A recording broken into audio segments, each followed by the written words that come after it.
Pour le centre multiloisirs Tepacap, le mois d'août rime avec passe sanitaire. Depuis le 31 juillet, il est exigé pour entrer dans le parc. La date du 9 août, jour d'extension du pass, ne change pas grand-chose, ou presque. Jusqu'à maintenant, on n'était pas obligé de demander un pass sanitaire pour le papa qui venait avec ses enfants, qui laissait les enfants jouer au sol dans le parc et qui, eux, allaient se poser tranquillement à la terrasse. Pour le moment, ils n'avaient pas besoin. À partir du 9 maintenant, on est comme n'importe quel restaurateur. On est obligé de demander le pass même pour avoir un accès à la terrasse. Si l'organisation était un peu difficile au début, l'équipe est maintenant rodée.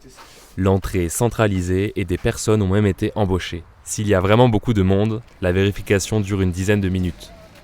Une procédure qui ne semble pas déranger les clients. Alors, j'ai été vaccinée début juillet et puis fin juillet, en prévision d'un départ en vacances le 1er août.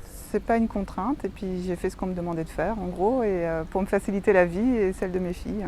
Pour l'attente, la question ne se pose pas. La fréquentation du parc reste moins élevée que les saisons précédentes, surtout par rapport à l'année dernière. À 10h30, 11h, on était en rupture de baudrier. Ça, on l'a connu l'année dernière. Cette année, c'est plus du tout le cas, quoi. Il est 10h et on a 3 clients qui sont dans le parc. L'année dernière, on avait déjà la moitié du parking plein. Cette année, on a 3 clients. On voit quand même une petite différence, quoi. Pour attirer du monde, le parc peut compter sur ses réaménagements. Le terrain du laser game s'agrandit pour passer à 1 hectare. L'attraction T-filet, qui consiste en un gros trampoline en hauteur, se dote d'un nouveau filet. De quoi espérer une rapide remise sur pied.